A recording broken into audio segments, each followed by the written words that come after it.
حدیبیہ کے مقام پر تقریباً 1500 صحابہ کرام رضی اللہ عنہم اجمعین آپ صلی اللہ علیہ وسلم کے ہمراہ تھے۔ صحابہ کرام کے پاس پانی کا جتنا ذخیرہ تھا سب ختم ہو گیا، حتیٰ کہ وضو اور پینے کے لیے بھی پانی باقی نہ رہا۔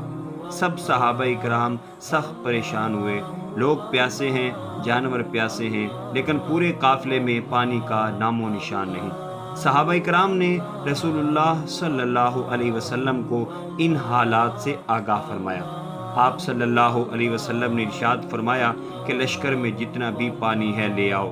چنانچہ سارے لشکر سے پانی جمع کیا گیا، مشکوں کو نچوڑ کر جتنا پانی نکالا گیا، قطرہ قطرہ ملا کر ایک چھوٹے سے برتن میں پانی جمع کیا گیا اور رسول اللہ صلی اللہ علیہ وسلم کی خدمت میں حاضر کیا گیا۔ آپ صلی اللہ علیہ وسلم نے اپنا ہاتھ اس پانی کے اندر ڈبو دیا اور اللہ تعالیٰ سے برکت کی دعا مانگی۔ صحابہ کرام نے اپنی آنکھوں سے دیکھا کہ پانی آپ کی انگلیوں سے پھوٹ رہا تھا۔ سب صحابہ کرام نے اپنے مشکیزے اور دیگر برتن بھر لیے، جانوروں کو پلایا، سب ضروریات پوری کر لیں، مگر پانی ختم نہ ہوا۔